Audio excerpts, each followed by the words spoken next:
Hello, and thank you for joining us. We're going to do a little tour starting with the Met, the largest art museum in the Western Hemisphere. And it is a marvelous, marvelous place. It wasn't always quite so big as we will learn. But like many art museums, it has some really gorgeous architecture as well. And this brings me back many happy memories because as a child, during Christmas, we would visit and we'd see this same Christmas tree with the same creche and angels. And another favorite part from my childhood and many others is the arms and armor and seeing the knights. And it's an example of how art can be something that is very martial, very practical in a way, and yet also very much a work of art, such as these old fine pistols. And here we have some more arms and casework. Gauche is a French word. I think that's a bit much, but at the same time, it's very, very impressive. And it's an example of art as inspired craft.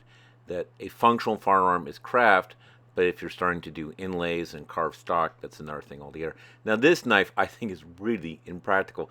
It is a calendar, and so I guess the premise would be that you would get a new one each year. Uh, so you can tell what day it is as you go about with your knife.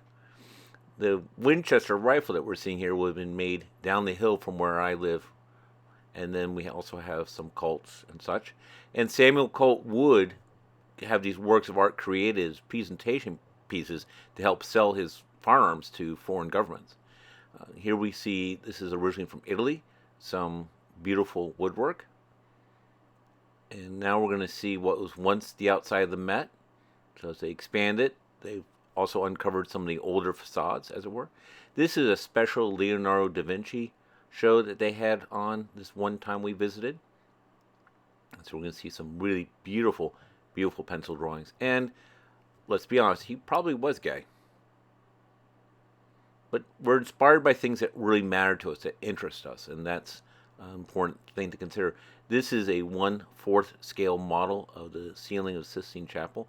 I've seen the original, and yes, if you ever get a chance, it's gorgeous. And here we see how a really thoughtful artist will make sketches of something before proceeding with the primary work. And Leonardo, like other Renaissance men, as it were, uh, did a lot of different things and really well. And this is a wooden model of the dome for St. Peter's. Now we're going to move on to some East Asian art, starting with this beautiful Japanese sword blank. And the Japanese do such amazing work with mineralogy. And we have some nice archery equipment from Japan. And I enjoy archery a lot, and I'd like to try this very, very different approach to bow and arrow, as it were.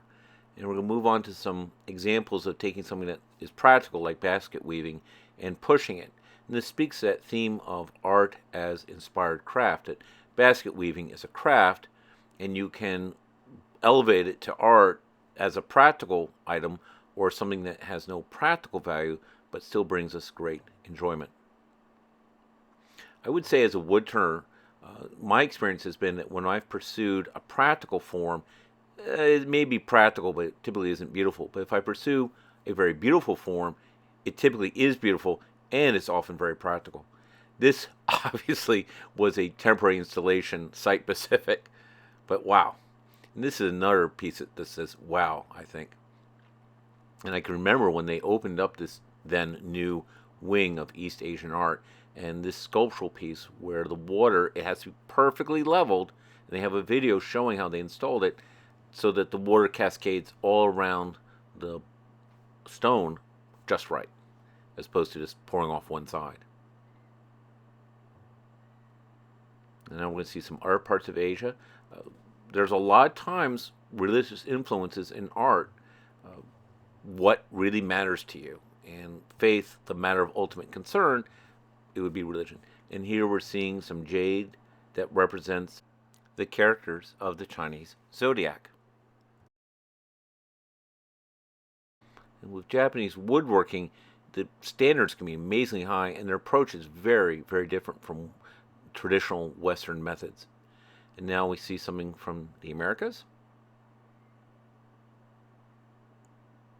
And each of those ball and claws takes 8 hours to carve. And now we have something much more modern. And we'll talk more about modern art later. And now we have an Art Deco piece, the kind of strength of form that it would show. And this is a card table that top folds up and rotates. And again, gauche is a French word, but it's gorgeous. And now we're back to some more Art Deco, this case a mural.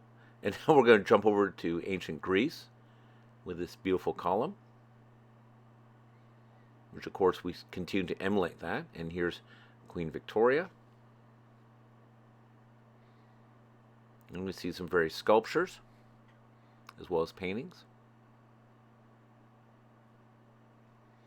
And thinking about what matters to us, patriotic messages can be very important to people. Henry Moore's style of sculpture is entirely different, but he started getting interested in human form, giving his mother, who had medical issues, back rubs.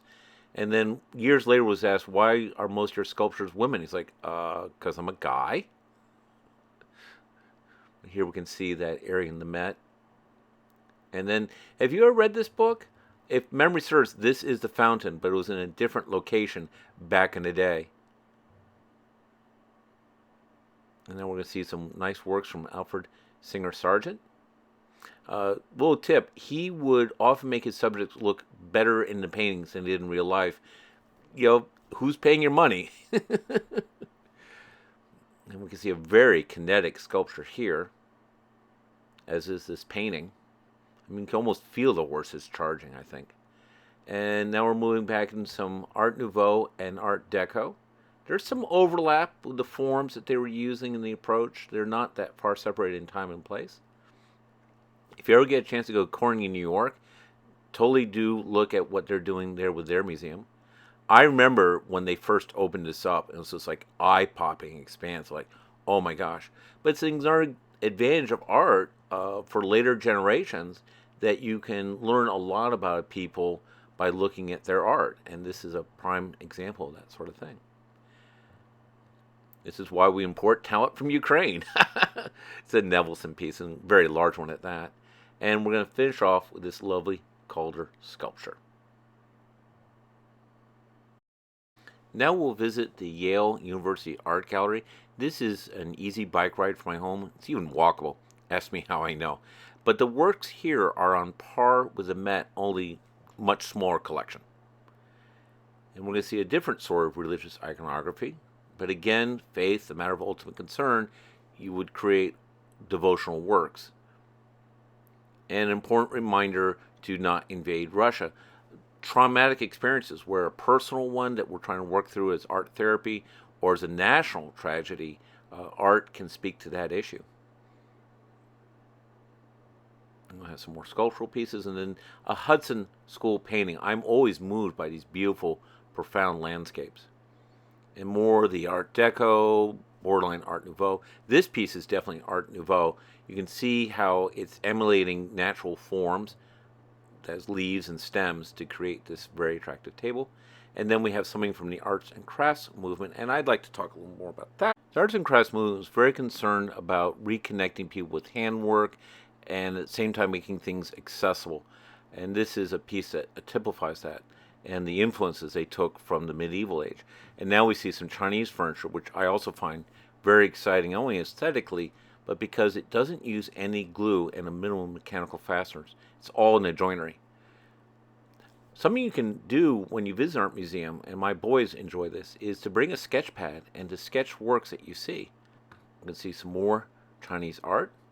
Yale University and China have a relationship that goes back some time. And look at this beautiful box, please, with the nicely done inlay. My boys can read Chinese, but there's a struggle because there's simplified Chinese and traditional, and this artistic work would have been traditional Chinese. Slowing things down can take a little time to talk about my favorite artist, Joseph Albers. These three paintings are a precursor to his Homage to the Square series, where he would take paint straight from the tube and apply it to a canvas to demonstrate how colors can interact with each other. And if you find one of these, look at it for a few minutes and watch what happens as boxes disappear and come in and colors change. This line work also is a brilliant example of how line can be used. Then we're going to look at some ancient art. And typical art museums will have a permanent collection that's almost always out, and they will borrow stuff from each other and put that on temporary display. And then typically they have a lot of things that are in storage, as it were. So it's worthwhile to get in the habit of going back to art museums regularly to visit old friends, as it were, as well as see new things. Another visiting exhibit, as it were, was this beautiful collection of African art. Can you imagine wearing that mask? Wow. But again, cultures create art to reflect what is important to them. And so we can learn a lot about present culture or past culture by looking at its art. Now, this is the Yale Center for British Art. It is the largest collection of British art this side of the Atlantic. A very rich former student loved British art. He loved Yale University, and this is the result. Same architect, Louis Kahn, designed both buildings. When you look at animals and paintings from this time frame, recognize they're often a metaphor for something else, as it were. This was an exhibit of a modern interpretation of British maritime art from about 200 odd years ago. So think Master and Commander and all that, but a modern reinterpretation.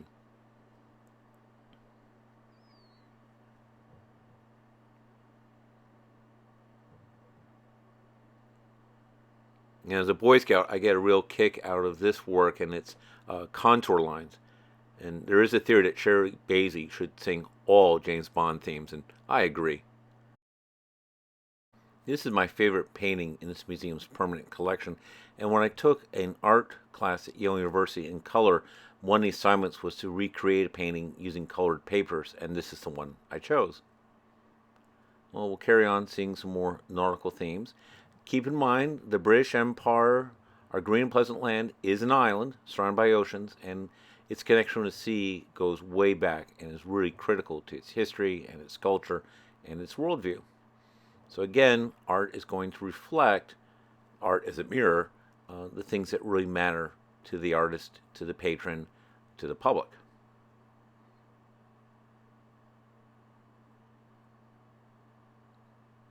I would also add that ships are rather beautiful, and they present some interesting challenges. It's a subject that has lots of material, as it were, to work with. And we see a journal from an expedition and use of art to record things before there was photography. And we're just about done here. I hope you enjoyed this, one of my favorite museums. And now we'll visit MoMA, another one of my favorites. We should understand modern art as something that really kicks off right after the end of the First World War. It has its precursor before that and carries through most of the 20th century. And this is a display about cities. They had an exhibit on that. And so this is how do you use art to integrate information. And something worth looking into is the works of Edward Tufte, an example of how when we design information graphics with a strong art background, we're far more likely to produce a good result than if we take it from a strictly engineering standpoint, as it were. Cities are becoming more and more important as more and more people live in them, and artists are coping with these changes. We're also going to see some rock and roll inspired art. I'm a huge fan of Ramones and Kraftwerk, and I actually saw Elvis Costello once in concert, and that was pretty cool. I don't know how important album art is. This is Joseph Alberts, again, my favorite artist.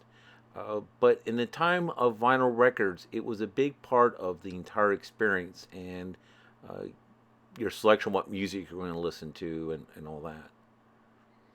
And MoMA has a very strong connection with industrial design and also problem solving, as we're seeing here. So we can create something that is beautiful and functional, literally in a life-saving context. So what we're seeing is a film on how someone is using very basic materials to create something that destroys mines in Afghanistan.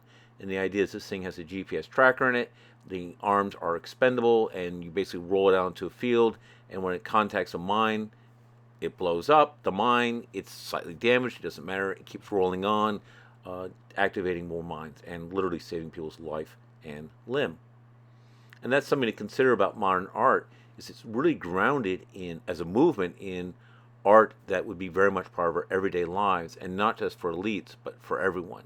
So industrial design, removing frivolities to make things more accessible, and all that. MoMA does have a sculpture garden. I confess, I don't go very often, if at all. I really enjoy sculptural work. I think it has to do with I'm just too taken in with everything that's inside. Now, this piece I find interesting and engaging, but those four blobs, I find them to be self-indulgent, and that's one of the things to remember about modern art. It hasn't had the filter of time that classic art has, that's filtered out the weaker stuff, as it were. And here is a lifestyle tip. Join the museum and don't stand in the queue. Okay, this is from a family event. I wanted you to see these cards designed by Ray and Charles Eames, because there's an activity that is based on them that I'm participating in, and that's making my own cards. This is kind of how I approach bird silhouettes. And then you could keep the card, or you could add it to the construction and leave it behind. And I have too much stuff, so I thought I would contribute. So there I am, very much engaged in art. And the thing I wanted to share with you about this is many art museums will have programs for families, for adults as a continuing ed type experience, for young children, that sort of thing. So it's very worthwhile, I think, to get on their newsletter, email blasts, and learn about opportunities to learn more and engage in programs like this. And I do have a thing for rabbits, so that's on the other side. Back to Charles and Ray Eames. This is the house that they designed for themselves. They also made films. They designed furniture. They developed these splints. And now we're back to Louise Nevelson and her work. And then something based on the works of Piet Mondrian. So I hope you enjoyed this tour, and I hope it was helpful in learning about the things we can learn when visiting art museums. Take care.